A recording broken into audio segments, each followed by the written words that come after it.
आज गर्मी इतनी तेज थी कि ऐसा लग रहा था जैसे आसमान से धधकते अंगारे बरस रहे हों। लेकिन इस भीषण गर्मी में भी शिवानी रसोई में खड़ी खाना बना रही थी। वैसे इसमें कोई नई बात नहीं थी। हर गृहिणी को मौसम चाहे जैसा भी हो काम तो करना ही पड़ता है। लेकिन आज का दिन थोड़ा खास था। आज वो अपने पति देव के लिए उनका पसंदीदा गाजर का हलवा बना रही थी। कुछ देर बाद देव ऑफिस से घर लौटा। शिवानी मुस्कुराते हुए उसके लिए गर्मा गर्म हलवा लेकर आई। देव ने चम्मच से पहला कौर लिया और खाते खाते उसकी नजर पत्नी के चेहरे पर पड़ी। वो हल्की सी हंसी के साथ ताना मारते हुए बोला, यार आज तो तुम और भी ज्यादा काली लग रही हो। शिवानी थोड़ी सकपका गई। देव ने मजाक उड़ाते हुए फिर कहा, मेरी किस्मत ही फूटी थी जो मेरे हिस्से में ऐसी बीवी आई। शिवानी ने हल्के से व्यंग में जवाब दिया, मैंने आपसे शादी की जिद नहीं की थी, आप ही बारात लेकर आए थे। और हाँ, आपके तानों से मेरा रंग तो नहीं बदलेगा लेकिन हमारा रिश्ता जरूर बदल जाएगा। शिवानी का इरादा मजाक में जवाब देने का था, लेकिन देव अचानक गंभीर हो गया। उसने ठंडी आवाज में कहा, मैंने तो बस तुम्हारा चेहरा देखा, हाथ पैर का रंग तो बाद में पता चला। ये सुनकर शिवानी के दिल पर गहरी चोट लगी। देव अक्सर उसके रंग रूप को लेकर मजाक उड़ाता था। कभी भी देव किसी खूबसूरत औरत को देख लेता तो अपनी पत्नी शिवानी को दो चार ताने सुना देता। वैसे तो शिवानी के ससुराल में उसकी सास उसे बहुत प्यार देती थी और देवर देवरानी भी उसका सम्मान करते थे, लेकिन उसका पति उसके सांवले रंग को लेकर हमेशा कुछ न कुछ कहता ही रहता था। अब यह सब शिवानी के लिए असहनीय हो गया था। आज देव की कटु बातों सुनकर उसके दिल को गहरी ठेस पहुंची। अपमान की आग में जलती शिवानी ने उसी पल ठान लिया कि अब वह अपने पति को सबक सिखाएगी और अपने मन को मजबूत बनाएगी। उस रात जब देव उसके करीब आने की कोशिश की तो शिवानी ने उसका हाथ झटकते हुए ठंडे स्वर में कहा, अगर मैं तुम्हें पसंद नहीं हूँ तो फिर मेरे करीब आने की जरूरत भी नहीं है। ये सुनकर देव तिलमिला उठा और नाराज होकर बोला, एक तो तुम्हें रूप नहीं है और ऊपर से तुम्हारे अंदर इतना घमंड भरा हुआ है। अब जब तक तुम मेरे आगे गिड़गिड़ाओगी नहीं तब तक मैं तुम्हें प्यार देने नहीं जाऊंगा।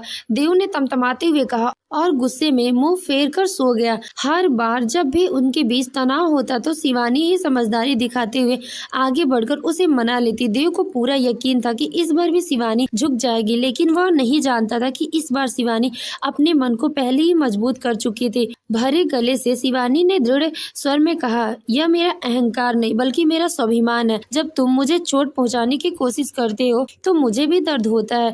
तुम्हें यह समझना पड़ेगा कि मेरा भी एक सम्मान है और तुम बार बार मुझे यूं चोटिल नहीं कर सकते। इसीलिए जब तक तुम्हें अपनी गलती का एहसास नहीं हो जाता तब तक मैं तुम्हारे पास नहीं आऊंगी। देव जो अपनी पत्नी को घमंडी कह रहा था दरअसल खुद अहंकार से भरा हुआ था। उसने चिढ़ते हुए कहा, मैंने कोई गलत बात नहीं की है।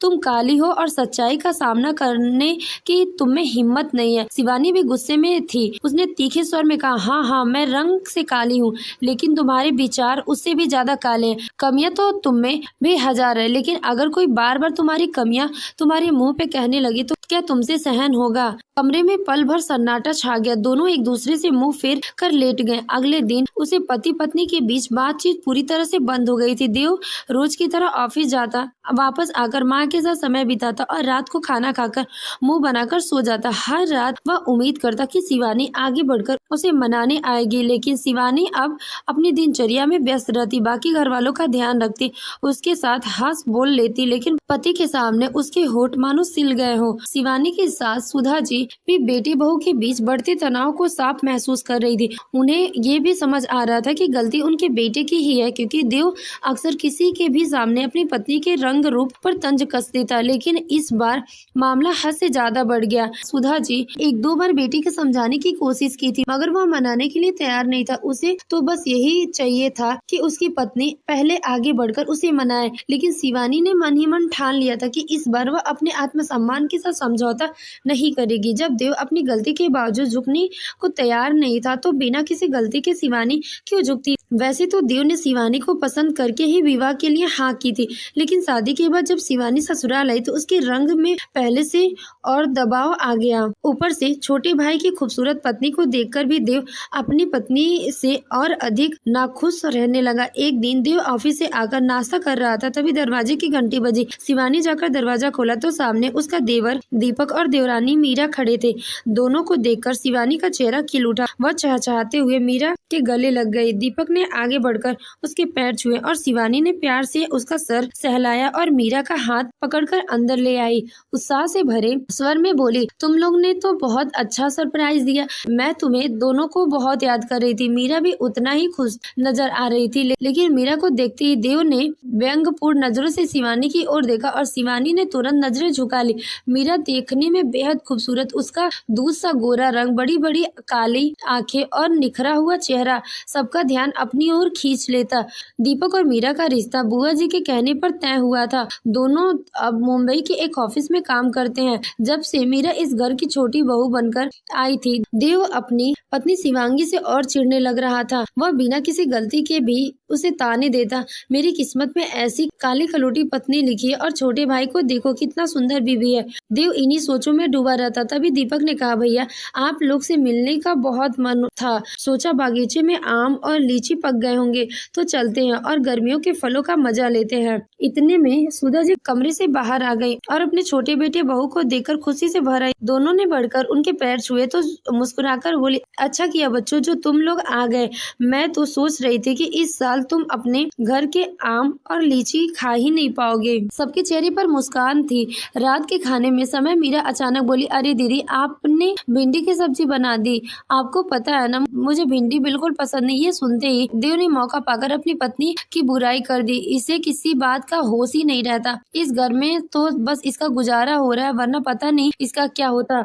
देव की बात सुनकर शिवानी भीतर ही भीतर जल उठी, लेकिन सबके सामने कुछ कहने की बजाय वो चुप रहना बेहतर समझा। जेठानी जी की बात सुनकर मीरा खिलखिलाकर हंस पड़ी। अगले दिन देव के ऑफिस की छुट्टी थी। सुबह सुबह ही शिवानी के मायके से फोन आया कि फोन रखने के बाद वह सास के पास जाकर बोली, मम्मी जी पापा की तबीयत थोड़ी खराब है तो मुझे मायके जाना है। सुधा जी ने तुरंत देव को बुलाकर कहा, बेटा तुम बहू को मायके छोड़ आओ, इसके पापा की तबीयत ठीक नहीं है।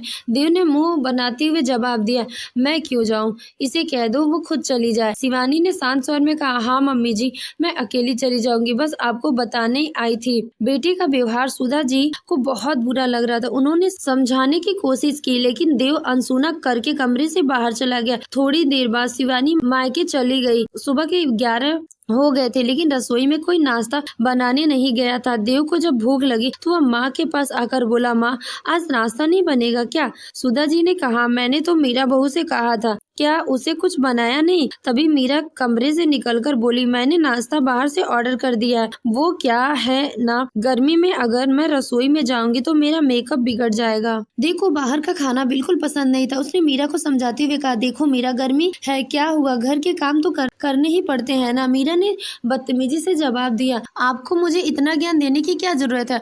आप भी इस घर के सदस्य हैं, आपकी भी छुट्टी है, आप ही नाश्ता क्यों नहीं बना लेते? यह सुनकर देवर बौखला गया। वो बोला, क्या इस तरह की बात की जाती है? तुम आराम से भी कह सकती थी मैं घर के काम में मदद कर दूं। ये कौन सा तरीका है बात करने का? मीरा ने ऊंची आवाज में कहा, क्यों मेरे तरीके में क्या बुराई है? देव और बहस नहीं करना चाहता था, इसीलिए गुस्से में वहां से अपने कमरे में चला गया और उसका कुछ भी खाने का मन नहीं कर रहा था।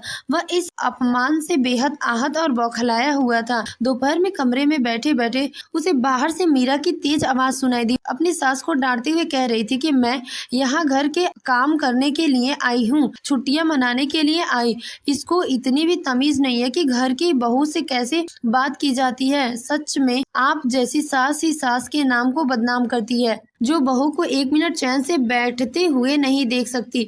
मीरा की ये बात सुनकर सुधा जी की आंखों में आंसू आ गए। अब देर से यह बर्ताव नहीं हुआ था। वह गुस्से में बाहर आया, माँ से तुम कैसी बातें कर रही हो? वह तुम्हारी सास है और इस घर की बड़ी है। क्या बड़ों से ऐसी बात की जाती है? अगर तुम ऐसा ही करोगी तो इस घर में तुम्हारा कोई सम्मान नहीं करेगा। मीरा तुनकते हुए बोली, मैं इतनी खूबसूरत हूँ कि सम्मान क्यों नहीं करेगा? देव ने जवाब दिया, केवल खूबसूरत होने से क्या होता है, जुबान में भी मिठास होनी चाहिए और व्यवहारिक ज्ञान बहुत जरूरी है। मीरा व्यंग से हंसते हुए बोली, ये सब बकवास है, व्यवहार और गुण कौन देखता है, यह तो बस बाहरी रूप रंग ही चलता है। ये सुनकर देव का गुस्सा 7वें आसमान पर पहुँच गया था। वह चीखते हुए दीपक को बुलाने लगा। दीपक के आते ही देव बोला, तुम्हारी पत्नी कितनी बदतमीज है, कैसी लड़की पसंद की है तुमने। अपनी भाभी को देखकर इतने साल हो गए लेकिन उसने कभी भी पलटकर माँ से ऐसे लफ्ज में बात नहीं की।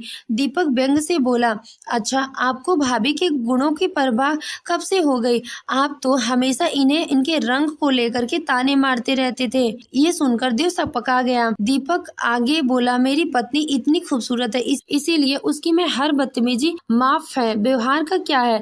व्यवहार तो कोई भी अच्छा बना सकता है लेकिन खूबसूरती तो सबको नहीं मिलती ना। भाभी को ही देख लीजिए, वह सुंदर है तो आपको भी उनकी कद्र है। ये सुनकर देव शर्म से पानी पानी हो गया। कुछ पल चुप रहने के बाद वह दीपक की ओर देखते हुए बोला, चलो ठीक है, मैं जानता हूँ कि इस मामले में गलती मेरी है। मैंने कभी अपनी पत्नी के गुणों की इज्जत नहीं की, लेकिन आज तुम्हारी पत्नी की करकस बातें सुनकर मैं समझ गया कि खूबसूरती केवल बाहरी नहीं बल्कि आंतरिक भी होनी चाहिए। सच में ऐसी बदतमीज पत्नी होने से अच्छा है कि मेरी पत्नी सांवली होते हुए भी दिल की अच्छी हो। इतना कहकर वह गुस्से से अपने कमरे में चला गया। आज से बहुत अफसोस हो रहा था कि मैंने अपनी पत्नी पर हर पल अपमान किया है, लेकिन उसकी पत्नी दिल की कितनी अच्छी है। उसने कभी भी ऐसे कड़वाहट भरी बातें उसके परिवार के किसी भी सदस्य से नहीं की, जबकि उसके दिल पर कितनी चोट पहुंचती होगी। कमरे के एकांत में मिलते हैं, यह पश्चाताप के आंसू बहने लगे। शाम को जब शिवानी घर लौटी तो देव ने उसे कमरे में बुलाया और भीतर से दरवाजा बंद कर दिया। उसके सामने हाथ जोड़कर बोला, शिवानी आज मुझे अपनी गलती का एहसास हो गया, मुझे माफ कर दो। आगे से कुछ बोल नहीं पाया, उसका गला भर आया। शिवानी ने उसकी हथेली थामते हुए रुंधु गले से कहा, मैं कब से तुम्हारी इस पल का इंतजार कर रही थी। मैं तुमसे बहुत प्यार करती हूँ लेकिन तुम मुझे रंग रूप को लेकर ताने मारते थे। मैं तो मन से तुम्हारे करीब आने की इच्छा नहीं होती थी। कई बार मन करता था कि सब कुछ छोड़कर चली जाऊं, लेकिन फिर सोचती थी कि अपने प्रेम से तुम्हें जीत लूंगी। बस तुम्हें एक बार एहसास हो जाए कि रंग रूप से बढ़कर आंतरिक गुण होते हैं। देव ने उसे खींचकर अपने गले से लगा लिया। दोनों की आंखों में प्रेम के आंसू बहने लगे। थोड़ी देर बाद जब दोनों सम्मान हुए तो शिवानी कमरे से बाहर आई। वो आइसक्रीम लेकर आई और उसने सभी को आइसक्रीम खाने के लिए दी। लेकिन सुबह के झगड़े के बाद से देव और अपने छोटे भाई और मीरा के सामने सहज होकर नहीं बैठ पा रहा था। तभी मीरा देव के सामने आकर बोली, जेठ जी मैं अपने बुरे व्यवहार के लिए माफी मांगती हूँ। दीपक मुस्कुराते हुए बोला, भैया मीरा ने तो बस नाटक किया था ताकि आपको भाभी की अहमियत समझ में आ जाए। देव ने चौंकर दीपक की ओर देखा। तभी सुधा जी ने कहा, हाँ बेटा मुझे तुम दोनों के झगड़े के बारे में सब पता चल चुका है। तुम्हारे कमरे से आवाज इतनी जोर से आ रही थी कि मैं सब कुछ सुनकर आई। फिर मैंने दीपक और मीरा के साथ मिलकर ये योजना बनाई ताकि तुम्हें अपनी गलती का एहसास हो सके। इसी योजना के तहत मैंने शिवानी को समझा बुझाकर आज सुबह मायके जाने के लिए कह दिया था। शिवानी मुस्कुराते हुए सबको देखने लगी और बोली, देव देखो तो मेरा परिवार कितना प्यारा है। सब मुझे अपने पति के दिल में अपने लिए प्यार देखना था, इसीलिए मैं भी इनकी योजना में शामिल हो गई। ये सुनकर ही देव बनावटी गुस्से में बोला, तो फिर ठीक है, मैं भी तुमसे माफी मांगने का नाटक कर रहा था। एक पल के लिए सब स्तब्ध रह गए, लेकिन अगले ही क्षण देव हंसते हुए बोला, अरे बाबा मजाक कर रहा हूँ, मुझे अपनी गलती का पूरा एहसास हो चुका है और अब इस घर में मैं भी अपनी पत्नी को पूरा सम्मान दूंगा। उसके बाद पूरा परिवार एक साथ बैठकर खुशी खुशी ठंडी ठंडी स्वादिष्ट आइसक्रीम का मजा लिया। आज शिवानी का मन बहुत हल्का और खुश था। एक तो शिवानी को इस बात की खुशी थी कि उसके परिवार ने उसकी खुशियों के लिए इतने प्रयास किए और दूसरी खुशी ये थी कि उसके पति को भी अब उसकी अहमियत समझ आ गई थी। दोस्तों किसी भी व्यक्ति को केवल उसके बाहरी रूप रंग से नहीं तौलना चाहिए बल्कि उसके आंतरिक गुणों और अच्छे स्वभाव को भी जरूर देखना चाहिए। तो दोस्तों अगर आपको हमारी कहानी पसंद आई हो तो वीडियो को लाइक करें और अपने इस प्यारे से चैनल को सब्सक्राइब करें। धन्यवाद।